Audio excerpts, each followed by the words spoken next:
Hey everybody, welcome back to Check the Gate, an AFI Deep Dive. I'm Bert, and as always I'm joined here with Brandon. Hello. And Michael. Hello. And today we are doing our 8th grab bag film.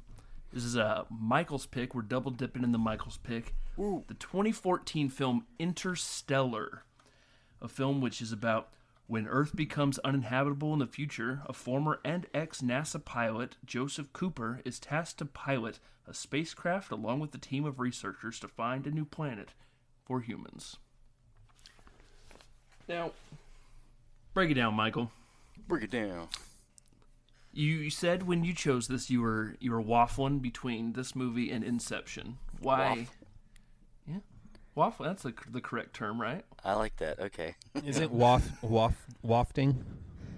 No, wafting is like an aroma. Waffling is like, do I do this? Do I do that? It's like you have two Or waffles wavering? in your hand, you know. Yeah. You so like when Leslie Knope is. Should I go with bringing the Belgian waffles. waffle or the buttermilk? Yeah. Well, you Belgian. Anyway, why were you pancaking about between those two films? Why did this one win out? Well, I think this one it has to do with space and relativity, and I thought Final that was Frontier. was more interesting than watching Leo do some shit again. So, yeah, I don't know. Brandon's ready to punch you right now. That's Brandon's boy you're talking about right there. I can no problem with Leo, you know. But I mean, yeah, I think it was mostly the space part. I think space is pretty cool, and science is pretty neat. So that was probably what tipped the scales. Mm-hmm. Did you barnstorm the theater like the rest of America to go see this in theaters? Because it was a trip in theaters. I did not. No. What about you, Brandon? Michael, you said you've seen this movie like 8 times a year. But go ahead. Yeah, I watched it twice this week. So, Michael, had you seen this movie before? Right? Before we watched it for this episode? Yeah. Mm-hmm. Yes. Okay. Cool. Yeah, I'd seen it yes. 2 other times, I think. I watched it once and I was like, what the hell was that? And then I watched it again. I was like, it was pretty good. Yeah, and I think for me, anyways, the more and more I watch it, there's even more things that I just pick up on and absolutely love. This movie to me though felt like Christopher Nolan was like putting everything he's got into it. Like, Yeah. there was so many different symbols and symbolisms and symmetries, all the S words, that connected to other movies, other space movies or literary, books. And the fact Go gently into that good night. yeah, and just the fact that it's, science based to me was just incredible. Yeah, it's pretty, like watching it, I think the first time I watched it was like right around maybe within a year it came out. And watching it as an adult this time was more, that's not to fully say I appreciated it more because I did before. But I guess that's the right word. But you appreciate it more and find little details, like you said, of just how kind of complex and rooted in science it really is. So, Well, there's so much to wrap your head around in this movie that you do take away different things every time you watch it because you're so focused on, something at the time, like the family connection of the movie or the space aspect of the movie or, there's just so much to comprehend in this that you have to do it in segments. And that's why I felt like it was easier to watch it this time, is because, Yeah. I don't know, I'm a little bit older. I would hope a little bit wiser. Probably not, though. We wore you down. Now the 3-hour movies don't seem like 3 hours anymore. Well, especially watching these kind of 3-hour movies, these are much easier to watch than, like, Ben-Hur and shit. Like, I mean, it... Actually, I'm not going to redact it. We both Facts. know, Facts. I said what I said. I was like, nah. Well, I've actually prepared a statement I'd like to read for you guys. We mentioned on Memento. Well, I mentioned on Memento. There are specific Christopher Nolan movies that I snooted my nose to, and I would like to, like I said, I prepared a statement. Good morning. I address all of you now to apologize for my previous opinion about this film we are about to discuss. In the fall of 2014, 10 years and 2 weeks ago from today exactly, I was not the man who sits before you now. At the age of 23, I truly had only been a lover of film for about 4 years. I discussed in full my origin story, if you will, while watching Pulp Fiction for the first time on this said podcast. From that day on, I consumed all I could, seeking and searching for great directors' works that I could make my way through and add to the proverbial feather to my proverbial cap. Tarantino, Fincher, Hitchcock, both Andersons, Paul Thomas and Wes, the Coens, and, of course, Stanley Kubrick. All great filmmakers I would consume and add to my DNA, if you will. One director, however, I looked on with a sense of dissatisfaction, and that is Christopher Nolan. Not because of the man, however, but because of the cult of Nolan, or the Nolan Bros, as I refer to them. He made one of my favorite films of all time, for crying out loud. A man who is a great director, but because of The Dark Knight, any film he makes is treated like he's God's gift to mankind. The film we're about to discuss being one of the biggest offenders. On November 8th, 2014, I went to see Interstellar with two friends before going to a party downtown for one of my co-hosts' 21st birthday. With me at the theater, I carried a flask full of vodka to add to a large Sprite to hold me over for the 3-hour runtime. Imagine my dismay as I watched Nolan Bros cream their jeans to a movie that was blatantly ripping off my beloved 2001: A Space Odyssey. Spaceship, clearly the same. Instead of going to Jupiter, they head to Saturn. Instead of a monolith, a black hole. Instead of Hal, it's a robot named Tars. I sat there stewing in my seat as I sipped my vodka Sprite, watching Matthew McConaughey spout mumbo-jumbo timey-wimey bullshit. And then it happened. The goddamn bookshelf. Like, what the fuck? From that day on, I rolled my eyes whenever anyone talked about Nolan being the greatest director of all time. Fast forward to 10 years. I knew this film was coming up, and I remembered all the mumbo-jumbo timey-wimey and decided to sit down with my wife and watch it for the first time since that fateful day in November. I'm here to tell you two, and all those listening, that I couldn't have been more wrong. I say this with full hearts and clear eyes, that this film is truly a masterpiece. 23-year-old me couldn't tell the difference between an homage and a ripoff. I was astounded doing research to discover that this was neither nominated for Director or Best Picture. While I still have issues with the Nolan Bros, I'm here to say that we need more filmmakers like Nolan. Actual creators making original films. Not all of his films are great. Dunkirk still sucks. And while I don't like Tenet, I do like what he was trying to do. Or did. I'm gonna level with y'all. I still don't get that one. Do I have half a clue about the science involved in Interstellar? Hell no. The bookshelf is still a booty cheeks ending. It makes zero fucking sense. But if you get it, please enlighten me. I'm here. But I digress. I say all this to say that art is subjective, and a movie you hate can be a movie you love in a short amount of time, or vice versa. Doing this podcast this past 4 years has really shown me that. All those comedies we didn't enjoy on the AFI Top 100 list are somebody's favorite movies. You just need to give things another try once in a while. The Goonies still suck, though. Thank you for your time. Bravo. Well said. I stewed over that for about the last 2 days. I was like, I need to say something about this. Definitely something I'm very glad I was wrong about. When I watched it those 2 months ago, like I said, we were getting ready to move, and I was like, I know I'm going to have to watch this movie twice. We need to do this now while we're here. No phones, nothing going on, just sitting there watching it, and then just being upset that I didn't appreciate it when it first came out.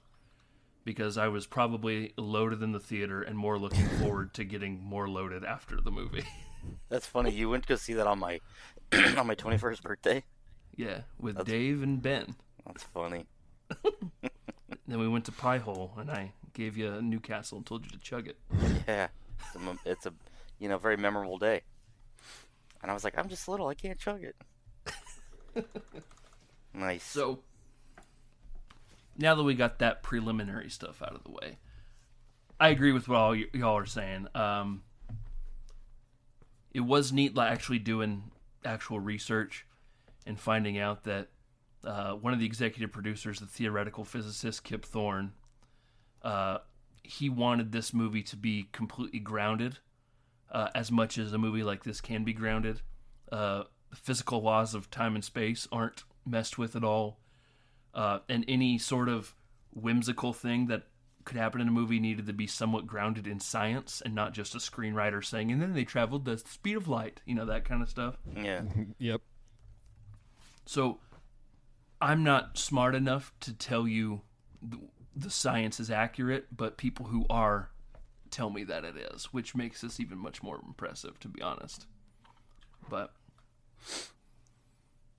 let's get into it. Let's do it. Like I said, it's a 2014 film. Top 3 films of 2014. Number 3, The Guardians of the Galaxy. Number 2, The Hobbit, The Battle of the Five Armies. And number 1, Transformers, Age of Extinction. Wow. Now, kind of a dour year for movies. It's Yeah. all sequels or Or some I guess- Michael Bay stuff.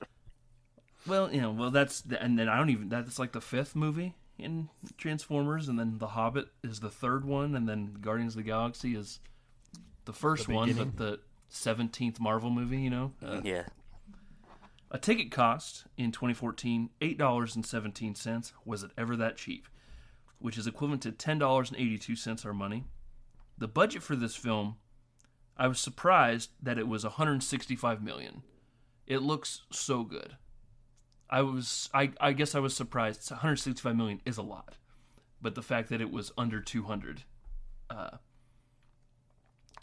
which is equivalent to $218.4 million. The box office was $730.8 million, which is equivalent to $967.5 million. Dang. Crazy. Film was nominated for 5 Academy Awards. By the way, 730, and then it's still not even in the... I think it's the 10th highest grossing film that year. I loved it. Yeah.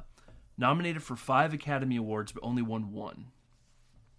It lost production design, sound editing, sound mixing, and original score, which is insane, because this is Yeah. the best complete score Hans bullshit, Zimmer's ever yeah. done. Yeah.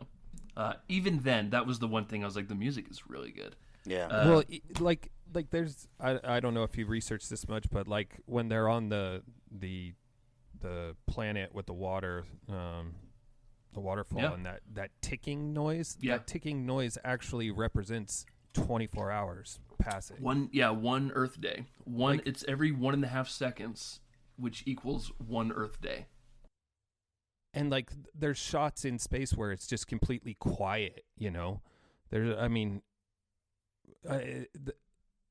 it's a ripoff. He got screwed. Yeah. Anything, Will you see what won original score that year? yeah.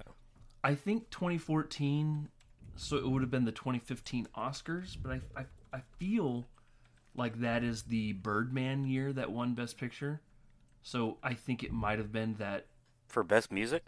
For 2014? original says score, so probably Gravity. Whiplash or Birdman. Gravity. Yep. Okay, another space movie. Dang, we were I think that movie won cinematography too, by the way, which is wild because I was surprised that cinematography wasn't even nominated in this movie. You know what's funny is in 2014, Matthew McConaughey won actor in a leading role for Dallas Buyers Club. Yeah, that was the year that started the Oscar bet between Brandon and I because he picked Leo in Wolf of Wall Street, Oh, really? and I had McConaughey in Dallas Buyers Club. Oh, yeah. So was this actually the 12 Years a Slave year then? 12 Years a Slave is on here. Let's see. Yeah, that won Best Picture then. Yeah. Yeah. It won visual effects, which is a no-brainer. Yeah. Oh, original song in 2014 was Frozen, Let It Go. Nice. And we all did. We all did, yeah. The wickedly talented Adele. That was that year too. Look at us. Yeah. Look Great. at us. What a great Oscars. Full circle. Yeah. Well, as this movie opens, as Blink-182 once said, Everything has fallen to pieces. Earth is dying. Help me, Jesus. we're getting real Dust Bowl footage. That is from a Ken Burns documentary of, those are actual real-life Dust Bowl survivors. discussing it, and then obviously Ellen Burstyn is added in there Right. too. So if you don't know who Ellen Burstyn is, you're just watching old people talk about the Dust Bowl. But if you know who, you're like, why is the lady from Exorcist talking about the Dust Bowl? Like, she was there. We meet Coop, played by Matthew McConaughey. He awakens from a nightmare from, like I said at the top, he is a ex-pilot he's an ex-NASA pilot turned farmer. And he's waking up from some sort of crash that he had. We find out later that there's some sort of gravitational anomaly that messed all his instruments up. He awakens, and his young daughter comes in and spoils the movie for us. She says, "I thought you were my ghost." Boom. Mic drop. Boop. It's like I gave away the ending in the first Classic 2 minutes. Nolan. Yeah. Like I said, the entire planet is in a dust bowl. McConaughey is now a corn farmer because it's the only thing that grows. Some joker across the street tried to grow okra, and now he has to burn his entire crops because okra don't grow no mo. By the way, this is also like in the string of movies where John Lithgow is just like the elder statesman who comes in, and he's just like, he's not doing anything big, he's not doing anything small, he's just like the supporting older grandpa, father character, and then is dead by the end of the movie kind of thing. He goes in there, he nails it for the 15 minutes of screen time. I mean, honestly, this movie's just full of people with 15 minutes of screen time. And they all kill it, like you said. I mean, he's a very convincing grandpa role, and he was there, prior to everything going to shit. Like, he remembers the Yankees being in, New York. I want a and, damn like, hot a dog. hot dog. Like, no, we eat corn, Grandpa. This is all we have left. Popcorn at a game is a crime. Yeah, Yeah. where's my Cracker Jacks? I do like how later in the movie, when it's grown-up Murph with Casey Affleck, and they're all eating dinner, and everything at the table is corn-based. Yeah. Like, they have corn cob, there's corn fritter, there's like Eat your corn puffs, cornbread. Hearty Yeah, poo. it's all, because that's all they have That's to all eat. I got. It's a hearty poo they all have. But it's details like that, though, that throughout the movie, that they're just everywhere, filled with that. And you can spend your whole time watching it just picking out little Easter eggs like that. Well, and I had read, because your brain goes Dust Bowl, okay, Midwest. Yeah. Christopher Nolan he learned how to grow corn because he was the producer for Man of Steel, the Zack Snyder film. He learned how to grow corn, and he did it up in the mountains. They're not like on a mountain, but so like if you look in the background, there's like mountain regions around them. That doesn't normally grow. It only had to be up for so long, Didn't he pay like a shitload of money to rent out that entire farm because it was like Wow. the only farm with a mountain in the background? And then they made a profit off the corn when they were done. Yeah. They just, tilled it up. That, nothing was wasted, I guess. But it's like those kind of things where you may not notice it, but reading it, I was like, oh, that's interesting, and then went back and watched some scenes. Like, yeah, sure as shit. There's fucking mountain. They don't actually. I don't think they ever really say precisely where they are. Yeah, definitely got a vibe that it Or was even what in year the they future. really, do they? It's like the not too distant future. It's one of those things. Yeah, it's like I think it just said mid 21st century. Enough for us to have cryo sleep, like, but also everything doesn't. It is not outside of like the robots. There's not like flying. Everyone's still like driving their old beat up Dodge Chevys, their Dodge Caravans and all that. So, McConaughey and his young daughter Murph, named after Murphy's Law, and they're a very young Timothée Chalamet. I forgot about Right. that. A not famous Timothée Chalamet. Yeah. I think the next year was Call Me By Your Name. So, like, that was when he, like, blew up, was, like, the next year. Or maybe that was 2016. But still, they chase a rogue drone that's going crazy. They low-jack it and land it, and they pretty much, like, strip it for parts to add to the combines and stuff. And they say it's been flying around. There are no militaries anymore. So it's just flying blind for about 10 years, they said. They head into school. And McConaughey has to do parent-teacher conferences where they sit down and say, your son is very smart, very, very smart, top of his class. However, he's going to be a farmer because we don't need kids to go to college right now. We can only send one kid to college. Yeah. So the world needs farmers, and these are dumb farmers. And then we got to talk about Murph. She's bringing these crazy books that says we went to the moon in the 60s, and we don't teach. And I wrote down right here, Brandon probably nodded his head in agreement. I did think that little part was funny though. They're like, yeah, well, it was employed to bankrupt the Soviets, and I was like, oh shit, hell yeah, look at that. Oh, there you go. Now you're red pilled now too, Michael. No comment. I'm just kidding. So he obviously talks back, so that's what I'm saying, not too distant future. Because John Lithgow mentions that he was, born 40 years too late or 40 years too early. Right. I imagine John Lithgow to be kind of our age. He's, he's not our age, but he was, born in the late 80s, early 90s. That's what I imagine John Lithgow's character to be. Yeah. He still remembers all that stuff, too. He ends up getting her suspended because the school is teaching nonsense.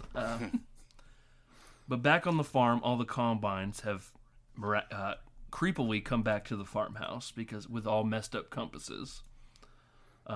They mentioned that the farm was built on a graphite plate, which is probably a terrible place to grow corn. I would imagine. But something's going on with gravity there that's messing with everything. Books are falling from bookshelves, to which his daughter Murph is trying to tell him that the ghost is trying to talk to us in Morse code. He kind of writes them off, whatever. Hey, get in the truck, we're going to a Yankees game. But don't get too excited. It's more like an outfield, like a little kiddie game. But I'm assuming they're still professional athletes because they're still the New York Yankees. It's just on a much smaller scale. I'm imagining those Yankee paychecks aren't cutting the way they used to. I think they said that they're not professional athletes, that it's just like a dog and pony show for the masses. It's just distract him until the next huge dust storm comes rolling in. Yeah, yep. Which he does. We have to evacuate the ballpark. They roll home. Unfortunately, dumbass Murph left her window open. Or I guess smart-ass Murph left her. Yeah, come on, Murph.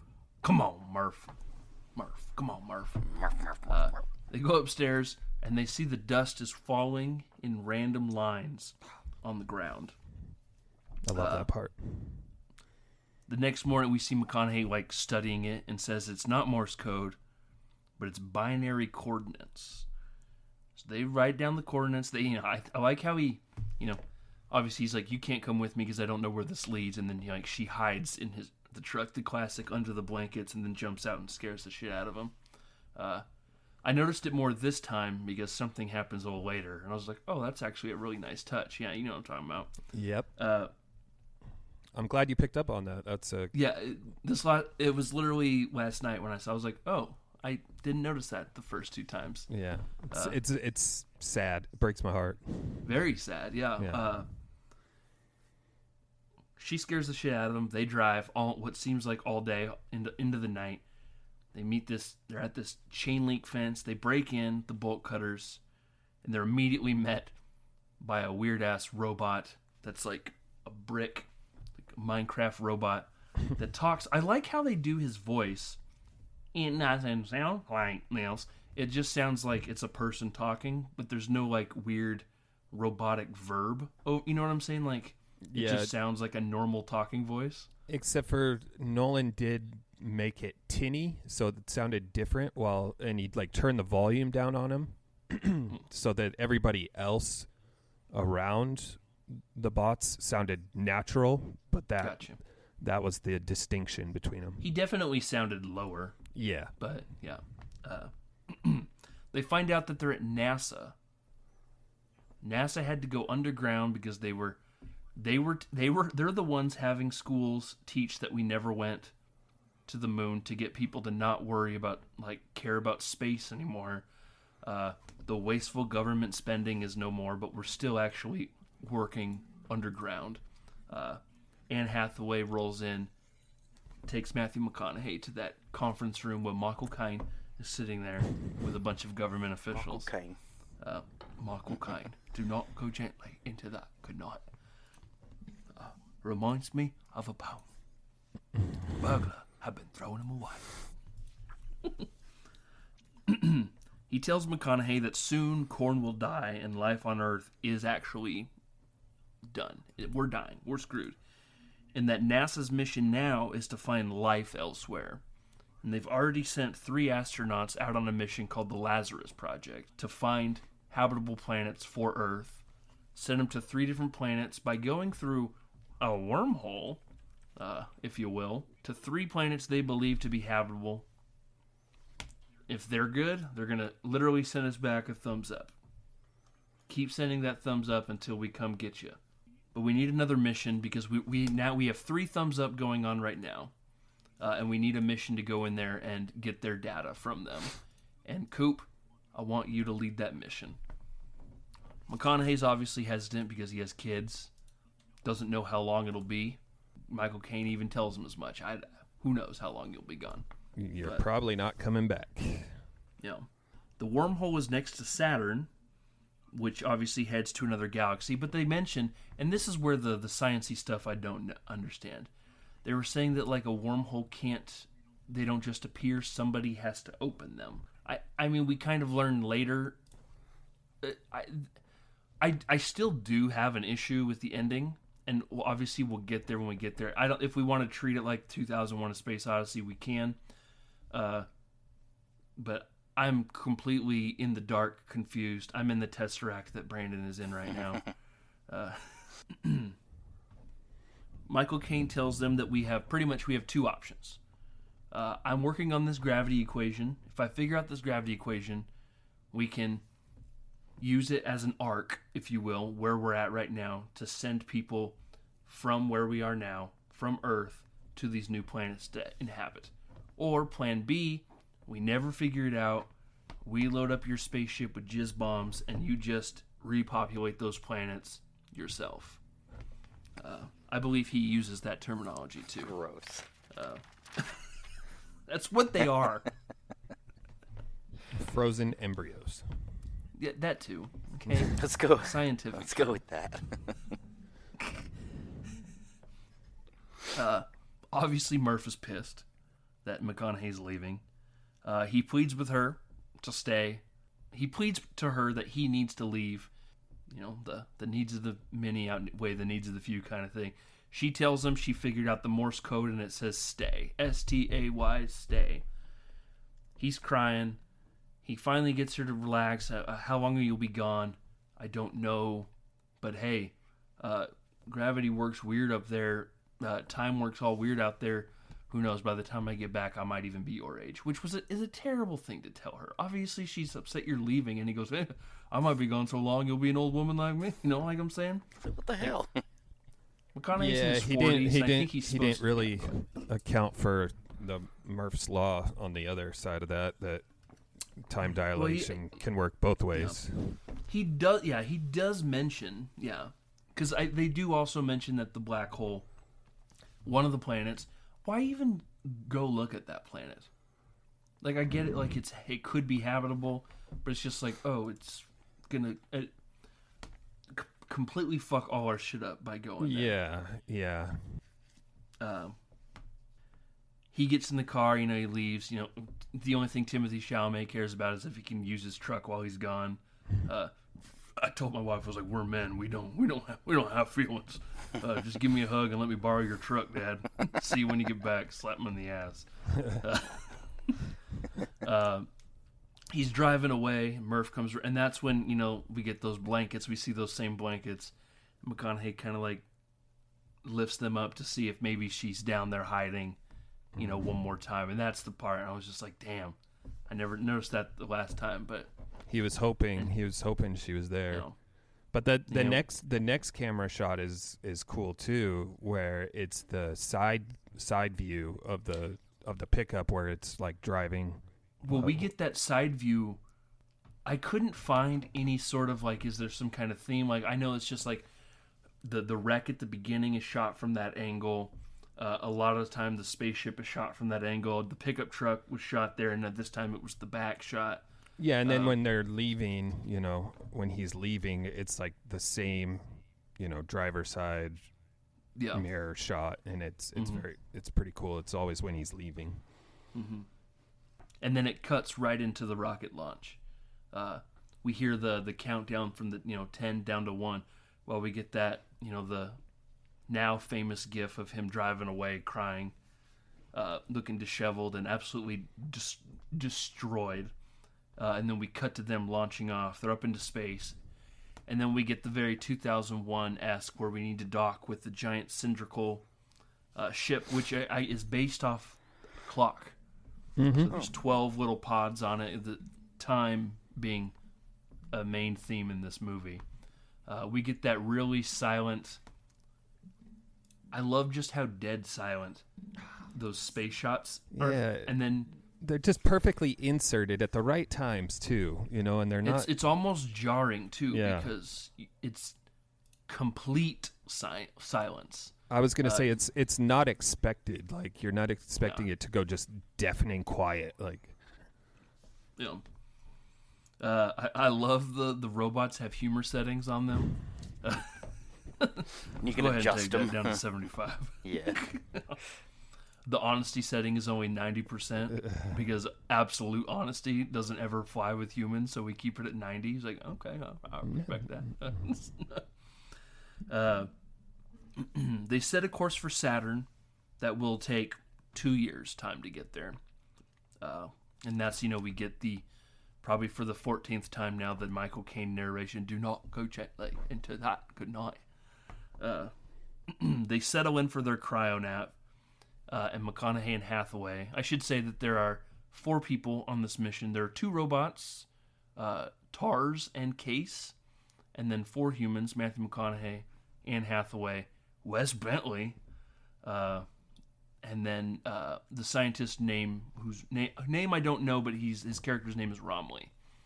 And he's like their whiz kid. He's the smarty pants, who gets very dizzy. He needs the Dramamine the whole trip. McConaughey and Hathaway are discussing about, and he kind of picks up that one of the astronauts Anne Hathaway's in love with. He even asks, I love how she's like getting placed into the cryo nap, and he goes over to Tars and he's like whispering to her, and he goes, why are you whispering? They can't hear you. It's just like, tell me, are her and what's his name, do they have a relationship? He goes, I have a discrepancy. I can't talk about that. And he goes, are you 10% sure or are you 90% sure? And he goes, I can't tell. And he goes, well, you don't have a poker face, I'll tell you that. And he goes, no. Gives him that little tap. Yeah.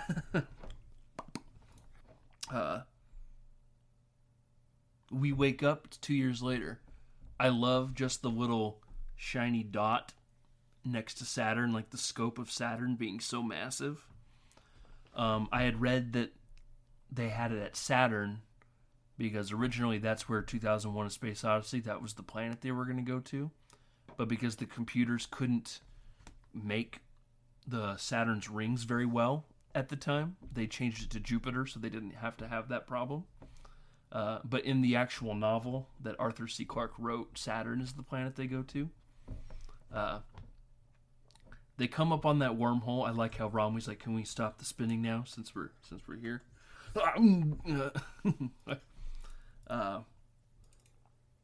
He gives us the classic Event Horizon explanation of a wormhole. You want to go from here A to B. They tell you the shortest distance is a straight line.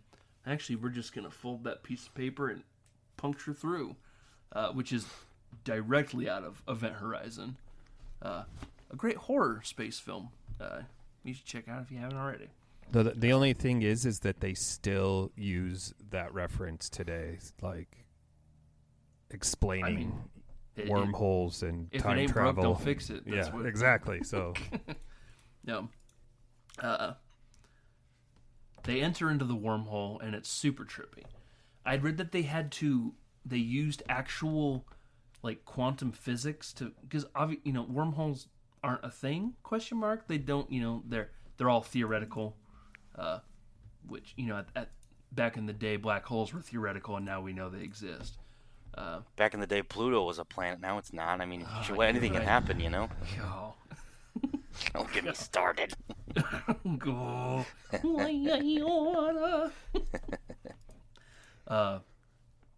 They used actual quantum physics and they put it into a program to try to create what a wormhole may actually look like using actual quantum physics.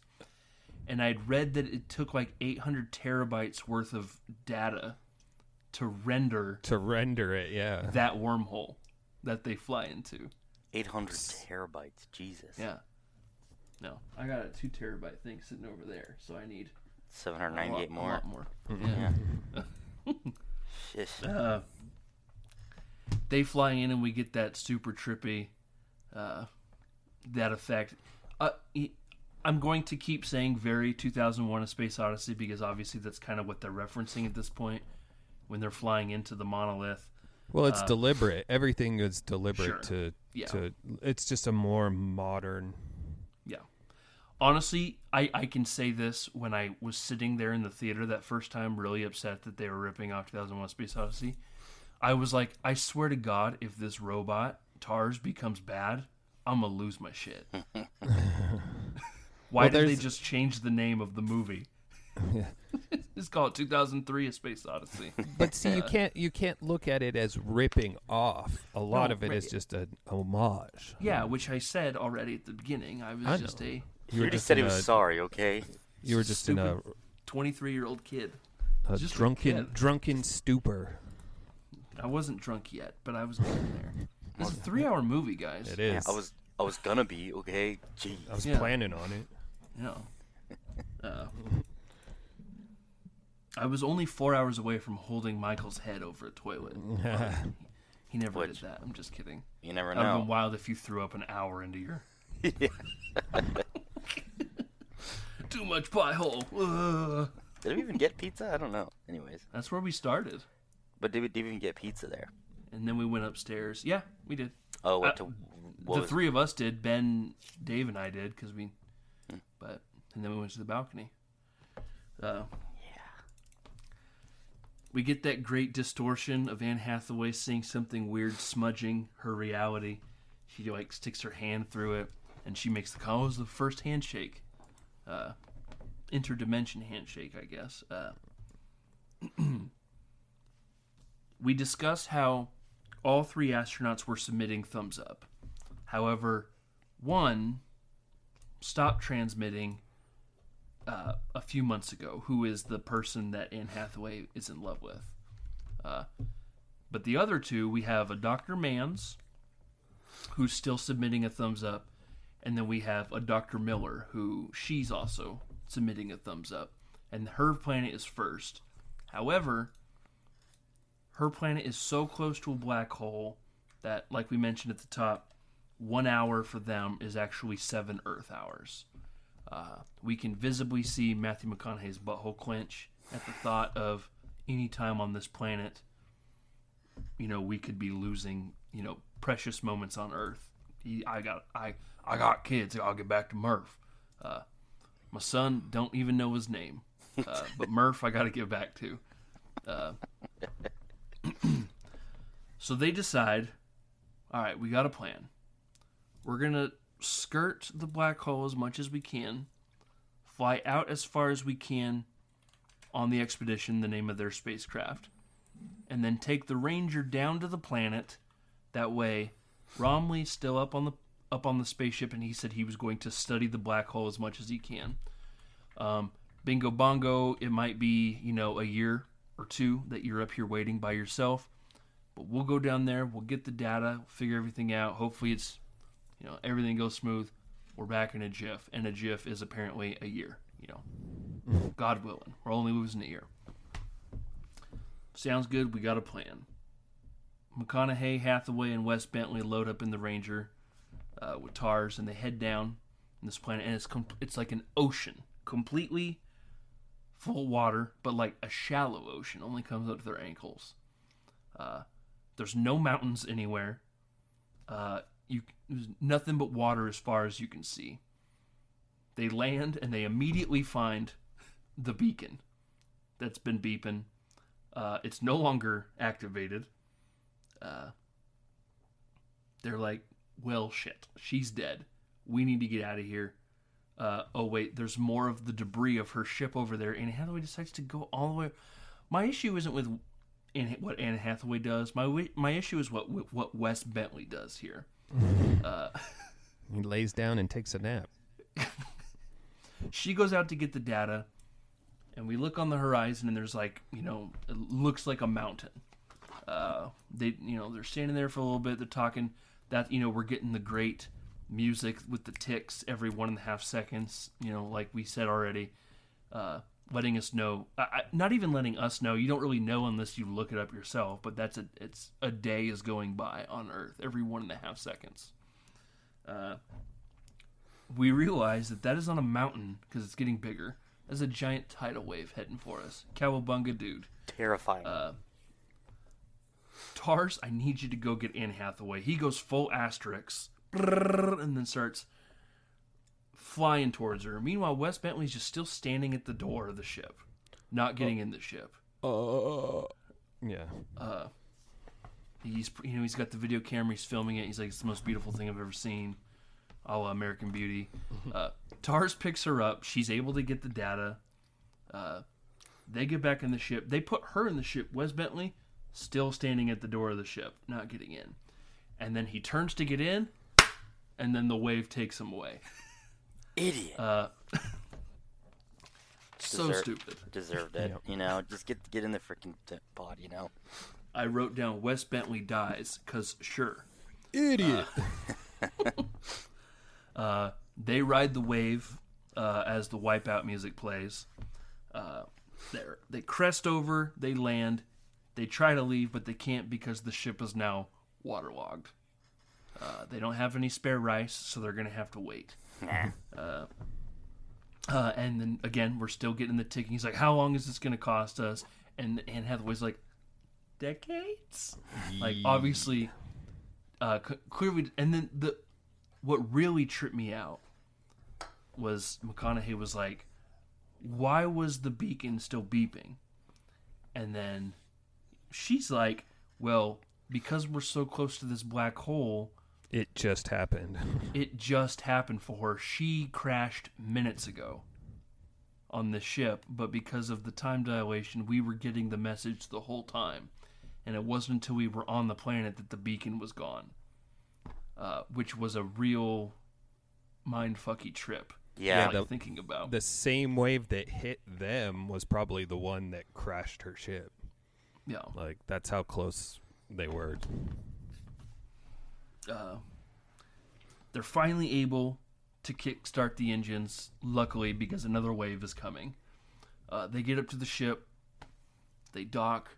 The doors open. Romley's sitting there. He's got a little more gray in his beard. And he's like, you guys been gone a while.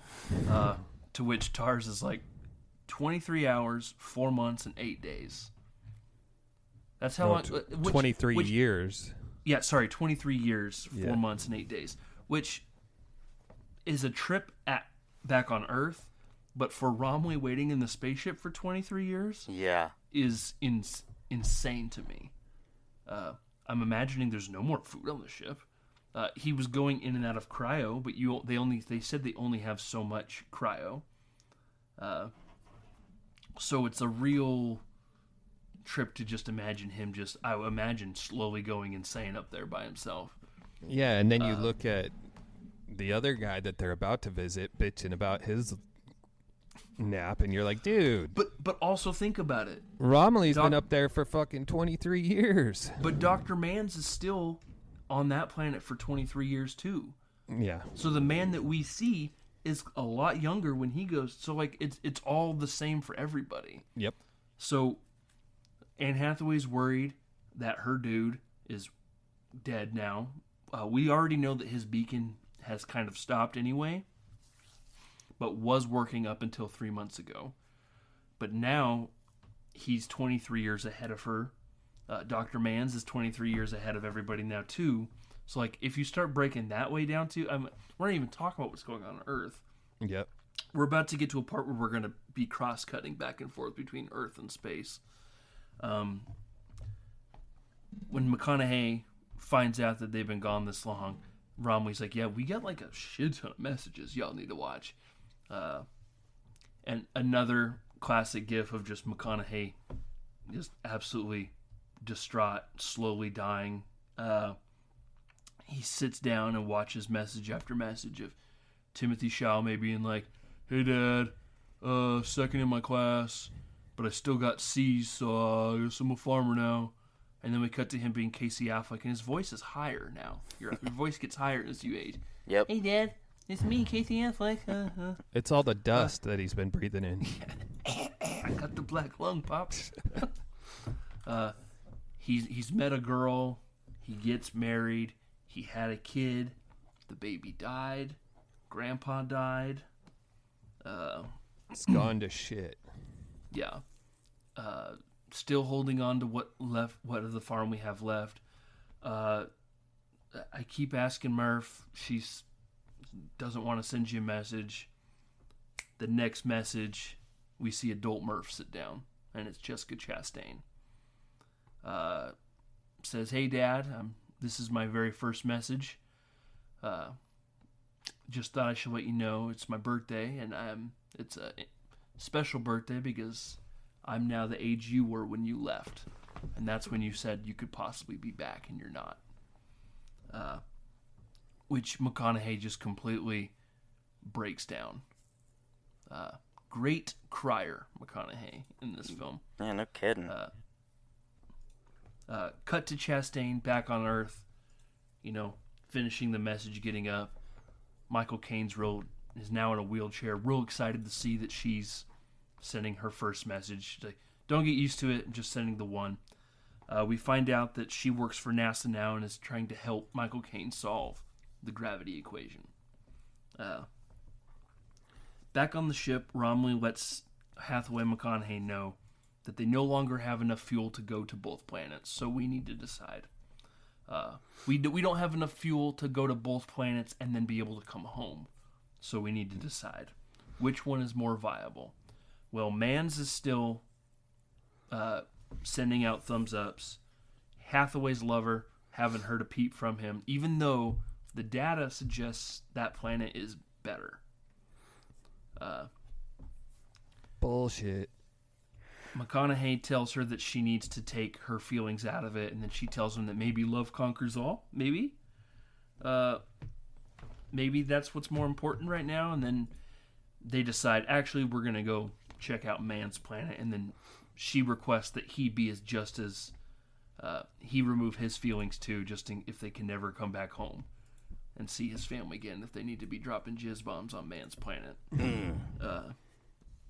Which she says exactly like that. She said, well put. He said, all right. All right. Back on Earth, Casey Affleck tells Jessica Chastain that they had to burn another third of their crops. Next year, he's going to go work at Willie's farm, and after that, who knows? But we're struggling. We're dying out here. Things are getting worse. Speaking of dying, Michael Caine's doing just that. He has Chastain at his bedside as he confesses his deepest, darkest secret. Which, this is one thing that I have an issue with. Preach. That Plan A was never going to work, and he knew that. But he kept it a secret from them. My issue is that we find out later that when Dr. Mann says the reason why the equation is bullshit, which, again, Michael Caine says, I solved the equation years ago. Plan A will never work. Right. We sent them up there to colonize, which pretty much what you just said. She gets pissed, sends the message being like, Anne Hathaway, did you know? Did my dad know? That kind of thing.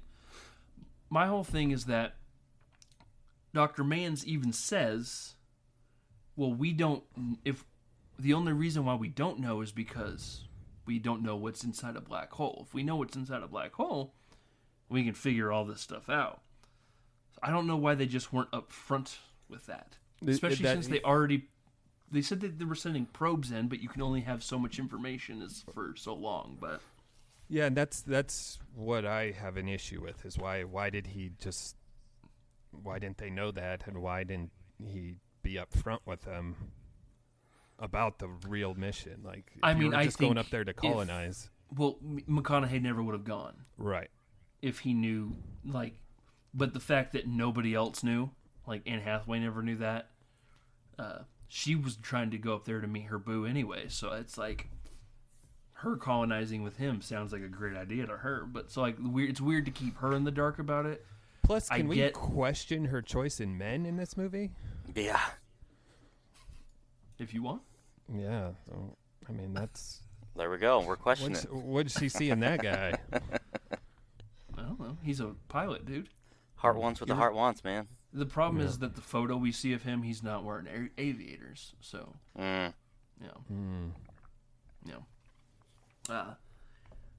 Michael Caine tries to hit us with another poem before he dies. Do not go gently. And then he goes gently. Chastain sends the message saying, your father died today. He went peacefully. Everything's cool. Also, fuck you. Did you know? This was all a sham. Did my father know? She's sending that message as we're landing on Dr. Mann's planet, which is covered in ice. Better than water. It's just colder water. Is it, though? Because they're trapped in it. So there's not only, a bottom layer, but there's a top layer. So they can't fly out of it. I'd read that this was the only thing that was fantastical, was the ice planet, because the helium ice, the frozen helium ice or whatever. It would have been like harder. It wouldn't have just been like, yeah. But, well, and if it was frozen, wouldn't it have like weighed more? Mm-hmm. So wouldn't it have fallen? But still cool. Yeah, we watched Avatar last week. That don't make sense to me either. But they find Dr. Mann's campsite. They open up the cryos. They tear open his cryo blanket. Just like, get out! Can't you just? And guys, guess who it is? Matt Damon, the Martian. Yeah, which is what, a year later or a year before? A year later, yeah. Is it a year later? Yep. Big audible gasp in the theater. Variety had reported that he had signed on, but he wasn't in any trailers, wasn't at any premieres, so it was kind of like a big shocker that he was there. Matt Damon immediately starts crying. By the way, I love Matt Damon's character in this movie. Yeah, me too. Like, that arc that he has is so, like, it's very small, but it is a lot of fun.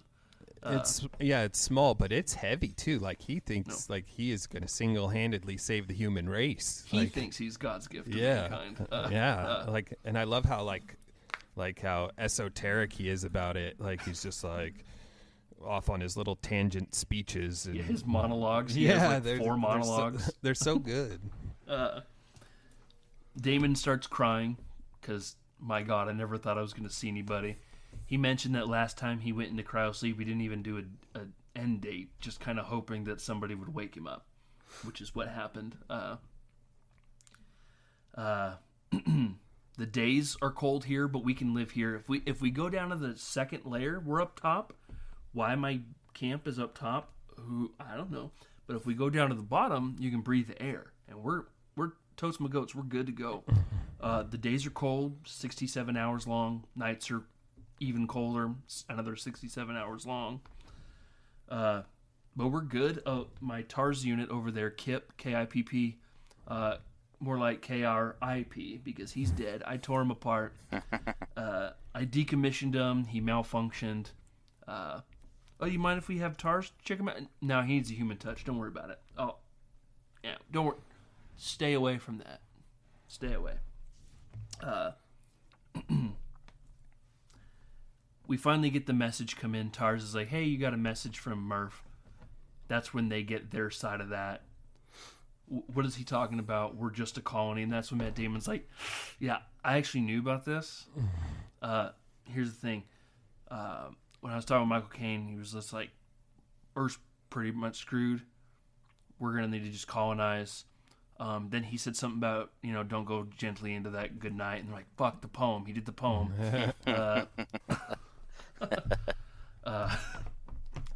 But the reason why the gravity equation doesn't work is because we don't know what's inside a black hole. It takes in all light, messes with gravity. If we can figure out what's inside there, we're good to go. But the problem is we'll never know because nothing gets out of a black hole. McConaughey and Hathaway are obviously pissed, and they decide, hey, we're just going home.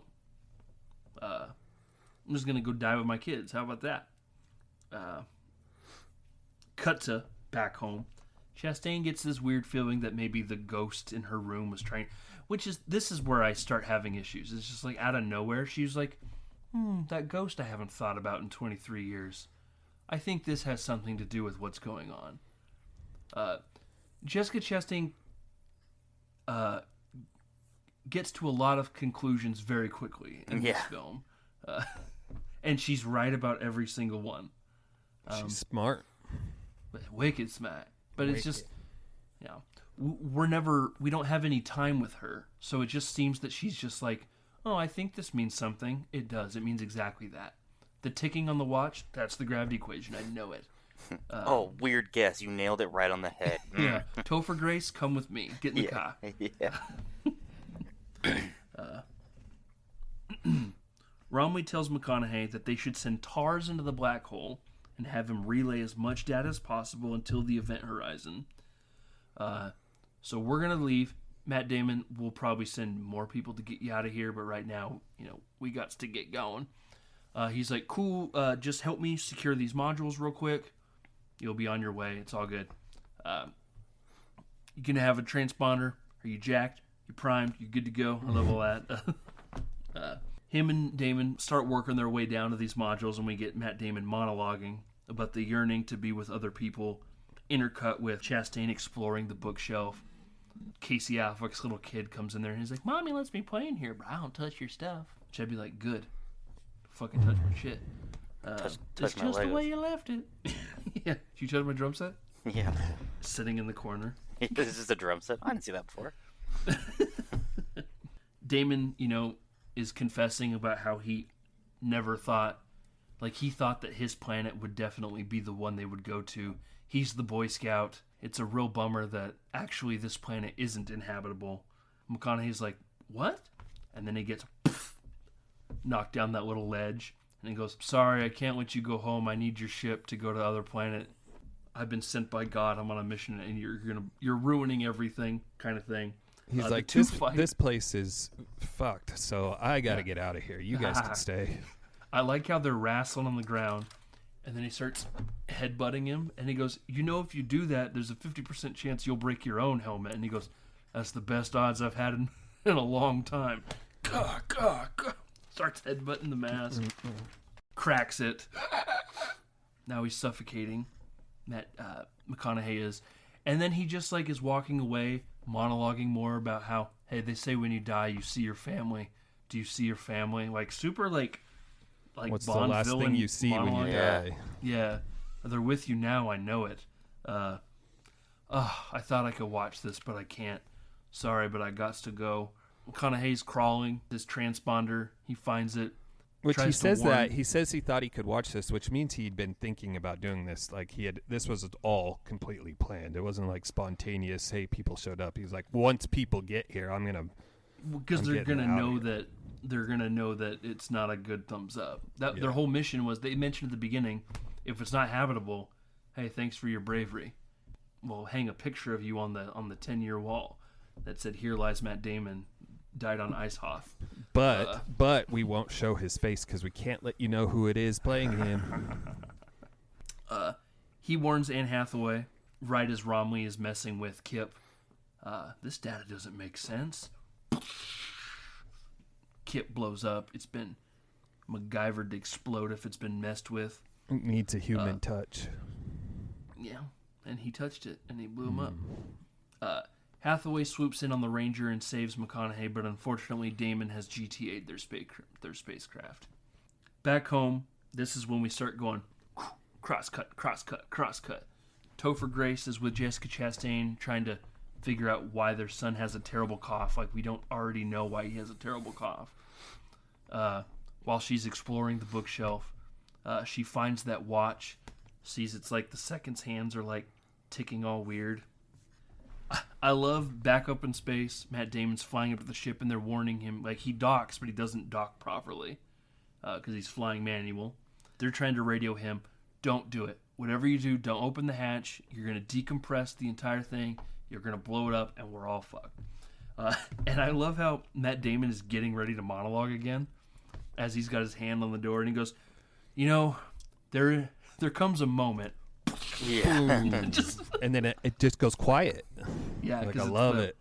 They don't even give him the validation of a speech. Oh, but it was fun while it lasted. It was so cool.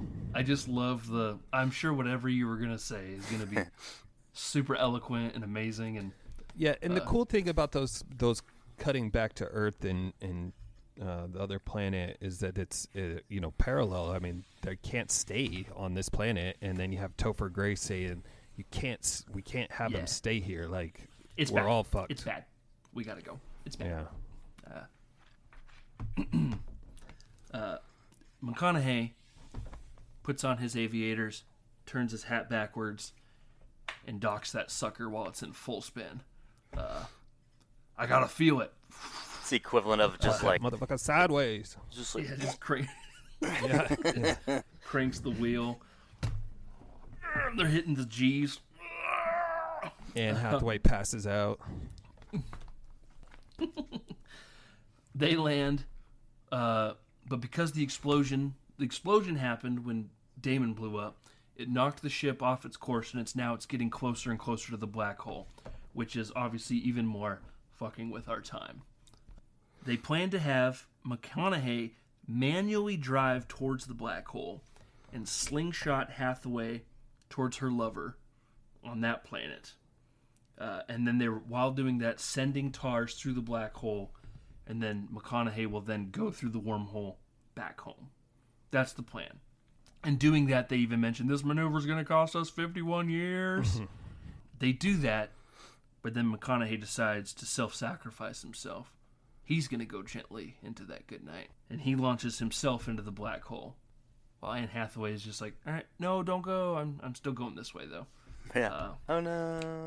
I don't know. And this is where I'm completely lost. All right. And ask in the room, do we want to just get through it first and then go back and talk about it, or do you want to talk as we go through it? Let's go as we go through it. yeah. We can figure it out. We're in eternal darkness. His comms are starting to drop. He's still trying to talk to TARS, who's already gone through the black hole. TARS, you hear me? TARS. Can you hear me? I see nothing. I got black. I see black. There's nothing. Then he gets hit with like this gravelly space debris, fluttering and floating in it, kind of like dust. Hits him, tears the ship apart. Now he is by himself. What seems like floating turns into a free fall, where we see all these different quadrants below him, and he lands in what they reference as the Tesseract, which is, where Brandon is in right now. It's a 4-dimensional figure. 5-dimensional. Is it 5? He is in a 5-dimensional space. But A Tesseract, it was modeled after a Tesseract, which is a 4-dimensional cube. Yeah. Tesseract is bound by 8 3-dimensional hyperplanes, whatever that means. And it looks like it's in his home. It's his little girl's room, Murph's room, and he's seeing both past and present. That's where we get the classic where he's floating through. He's trying to yell at Murph because he can see Murph. Murph, come on, Murph. He's hitting books. Books are falling out of the shelf, and we see her look. And that's where we go, this motherfucker was in that bookshelf the whole goddamn time. Yes. he's yelling, "No, no, stay!" You know, he's seeing himself, you know, talking to Murph as he leaves that last time. Stay, stay. Oh no, what I need to do is I need to go. Oh, and he starts hitting the books out to create Morse code for stay. Then Tars radios in. Tells him that someone in the future, we don't know who, but someone in the future figured all of this out and made this 5D space to clear things up for him to help warn, because the future knows that Murph Cooper is the actual savior of all humanity. Because it's already happened. Sure, but see, this is my problem. We're in a paradox. We're in a paradox. Yeah. The books don't fall unless he goes on the mission, but if the books don't fall, he doesn't know they were already going to fall. Creates the coordinates in the dust to tell him, Tars, give me the coordinates to NASA. I have to give myself the coordinates. If he doesn't do that, he doesn't go. But so now we're just stuck in a circle here. It's a paradox. And this is where maybe I'm just not the fucking smartest person in the world to talk about this. And that, you know what? And I'm man enough to say it. But it's still a paradox. And one can't happen without the other. Correct. It's like that damn chicken and its egg, you know? Yes, but it's already happened, and so it was going to happen anyways. I can't wrap my mind around that. Yeah, I did the same mental gymnastics you just did, Michael. It's like... But it can't happen unless he does it. But it was already going to happen. Only because he has to warn himself now. Yes. But it was going to happen. Mm-mm. You don't think so? Are you saying that if he didn't warn himself, they would have found somebody else to do it for them? No, he was eventually going to go to the Tesseract and help himself, which helps Murph to help humanity. Murph's Law. All right. Well, I'm not gonna figure it out. But yeah, because what's Murphy's Law? What will happen? Anything that can go wrong. Oh. But then he also says it's like, well, actually, it's anything that could happen can happen. It's not just the negative. It's also the positive. And so basically the Tesseract is where all the timelines connect, and he is going to send them on the right timeline that saves humanity. And the theory is that humans have evolved, and it's the human race that has created the Tesseract. I think my biggest issue is, and I'm going to put this in dumb terms for myself. You know the movie Bill and Ted's Bogus Journey or Excellent Adventure? You know that one? You know what I'm talking about? Yeah, but I haven't seen it in a long time. That's okay. I know of it. I've never seen it. At the end of the movie, they go, oh, no, we don't have the keys to get in here. And he goes, well, we have a time machine. Let's just remember to go back and put the keys in our pockets. And then they open their, oh, here's the keys. They're in our pockets now. Like, that is how it feels like they're tying this movie up. Someone in the future did it. They figured it out. Don't dwell on it. That's... I mean, I guess you could look at it that way. Your opinion, or, you know, you're was open to Brandon that. not agreeing with me, and that's okay. I can see it, but I don't agree with it. Okay. That's fine. He tickles the wall to manipulate the watch, so the watch is doing Morse code to solve the gravity equation. She has this wild hair. Let me look at this watch. Sees it ticking and goes, oh, well, this is clearly the how I solve the gravity equation. This is clearly exactly what we need, and I guessed it on the first try. And then she goes, oh, I know who's back there. My dad's back there. Which is another thing. That's a whole other element to this, where I'm just like, really? That's what makes the most sense? Is that he's probably stuck behind your bookshelf doing all this for you? I don't know. We don't need to get in the weeds about that, because that's what happens and that's what she does. Eureka, I solved it. Now that the gravity equation has been done, Coop's mission is now complete, and Tars tells him, The people in the future are now closing the Tesseract because you have completed their mission. We see it folding in on it. It's a really cool shot of it like folding in on itself with like a bright light. And then we cut to him just floating in space just outside of Saturn. And then he wakes up. And then now we're just going to end this movie in 5 minutes too, which is also really weird. For a movie that's just shy of 3 hours, I could have used like another 20. Because it just feels like he wakes up on a space station. They say, "Hey, you're on Cooper Station." He goes, "It's nice of you to name it after me." And they go, like, "Oh, we actually named it after your daughter, the actual savior of humanity." Is she here? She's a few weeks away. She's been in cryosleep for 2 years. She's been holding on for us to find you. We get that great shot of outside, and you can see like it's The curvature. That curvature of the gravity. He lives in his own farmhouse. Your daughter said you love farming, so we made this exactly the way it looked when you left. It's also like a museum, but he gets to live in it. I love the shot of him like drinking beers on the porch with Tars next to him. We finally get to see Murph, played by now Ellen Burstyn. She's in her 90s, maybe even 100s, who knows. She's on her deathbed. Her entire family's there. Meet your great-great-great-great-great-great-great-granddad. I will say I really hate how she's just like, you shouldn't see me die. I've waited this entire time to see you. Now go. Leave. She says, I have my family here. I was like, bruh, I'm your family too. Yeah, what was this whole, what? You waited for it? What? So like she sees him, and I like that you told them I liked farming. And then she's like, you don't belong here.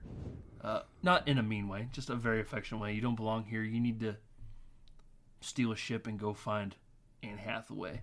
And then we cut to Anne Hathaway, who's burying her lover on a planet that she's clearly breathing air. She doesn't have her helmet on. Looks like the deserts of Arizona out there. So we got water, we got ice, now we got heat. He goes, all right, Murph. And he dips out, steals a ship, flies off to meet Anne Hathaway, and ba-dum, ba-dum, ba-dum, ba-dum, ba-dum, ba-dum. The end. Brilliant. Wow. At the end of this movie, it brought out a lot of existential feelings of like, oh shit. About going gently into that good night. That Or and not going gently into that good night. maybe both, but then just like, like I said, space stuff, time, just like, yeah, it was a trip. And then you start thinking about what timeline you're on. Yeah.